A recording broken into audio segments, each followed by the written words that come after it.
28 Haziran 2014 tarihinde işgalci Çin yönetiminin Doğu Türkistan'ı Kaşgar iline bağlı Yarkent ilçesi Eluşbu köyünde gerçekleştirdiği katliamda 3000'den fazla Uygur Türk'ü katledildi.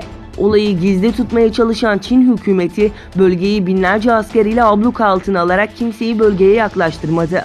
Bu olaya şahit olan 22 yaşındaki Uygur genci Abu Bekir Adil olay hakkında 3 sayfalı bir rapor hazırlayarak olayı dünyaya ifşa etti. Raporda Çin silahlı asker ve polislerin Yarkent'te 3000'den fazla Uygur Türk'ünü yok ettiklerini ifşa etti. Böylelikle bu katliam 28 Haziran Eluşbu katliamı diye tarihe geçti.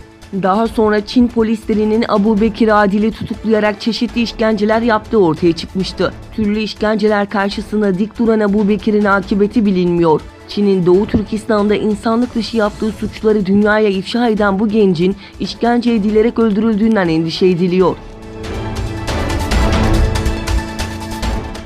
Çin yönetimince sistematik baskı uygulamakla tepki çektiği Müslüman Uygur Türklerinden Çin'e en yakın isim olarak bilinen Nur Bekri aleyhine soruşturma başlatılmış ve yargılama gerekçelerine rüşvet almak, görevini kötüye kullanmakla birlikte adaleti yanıltmak iddiaları ile tüm siyasi haklarından azledilerek nezarete atılmıştı. Gelen son bilgilere göre Uygur yöneticiyle ilgili dün Çin medyasına yer alan haberlerde Çin'in Shenyang Orta Halk Mahkemesi'nde gerçekleşen duruşmasında Nur Bekri'nin 1998'den 2018'e kadar olan Komünist Parti üyeliğinde toplam 80 milyon yuan rüşvet aldığı gerekçe gösterildiği ve Uygur yöneticinin de itiraf ederek kabul ettiği yönündeydi. Duruşmanın herhangi bir karara bağlanmadan ileri bir tarihe ertelendiği öğrenildi.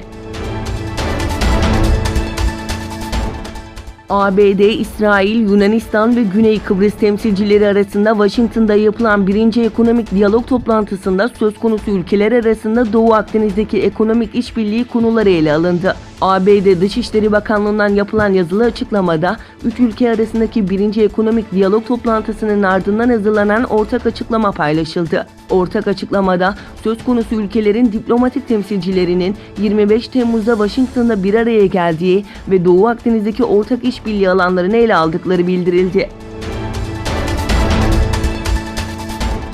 ABD Başkanı Donald Trump, Türkiye'yi Rusya'dan S-400 füze savunma sistemi aldığı için suçlamadığını söyledi. ABD Başkanlık Ofisi Beyaz Saray'da basının sorularını yanıtlayan Başkan Donald Trump, Türkiye'nin Rusya'dan S-400 füze savunma sistemleri alması konusuna değindi. Durumun pek çok açıdan zor olduğunu belirten Trump, Türkiye meselesine bakıyoruz dedi.